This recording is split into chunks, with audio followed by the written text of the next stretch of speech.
We've got another individual who, if you've ever heard about psychology, you know of Sigmund Freud.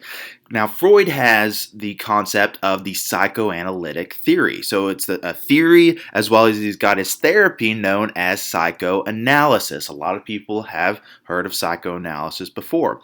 Now, the main tenet behind the psychoanalytic theory is that he thought that your mental difficulties as an adult were due to difficulties or problems in your childhood. So when there was trauma in the childhood, that could potentially manifest into mental difficulties as an adult. On top of that, he thought a lot of our difficulties arise from the unconscious mind. Okay, so we're going to learn about the id, ego, superego, his theory of personality, but ultimately he thinks that because we're unaware of what's causing us difficulties, that's why it's manifesting in other behavioral deficits or difficulty. Okay.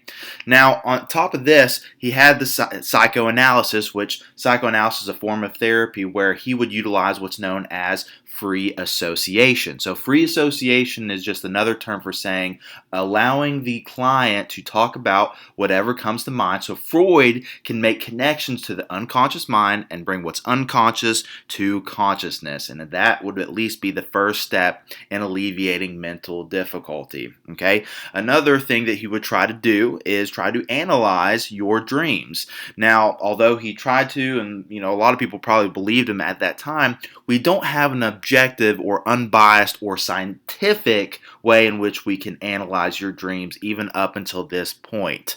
But it didn't stop him from trying to do so.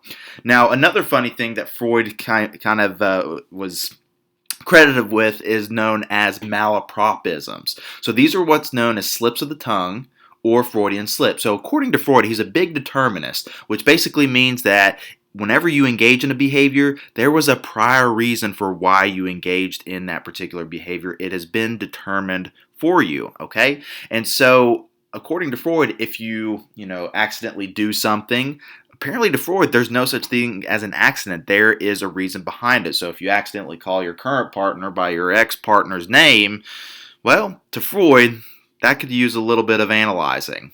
All right, moving forward. So that's Freud there to the left, a little bit of an image of him as well as one of the textbooks that he created, A General Introduction to Psychoanalysis. A huge figure, and although a lot of his ideas are unfalsifiable, a lot of his theories are unfalsifiable, we still needed him to be an earlier figure to at least get us started and to build upon. So Freud gets a lot of flack, but again, anytime you're starting a new science or a new field of study, there's going to be hiccups, there's going to be mistakes, there's going to be a lot of things that people will look back on and criticize. But then again, we don't have the resources that we do today to be able to make ourselves act like we're a little bit better than we are. We have to humble ourselves and understand that things take time. And if we were to start a new field of study ourselves, people would look back on us as well and see and criticize the mistakes that we made. Okay, so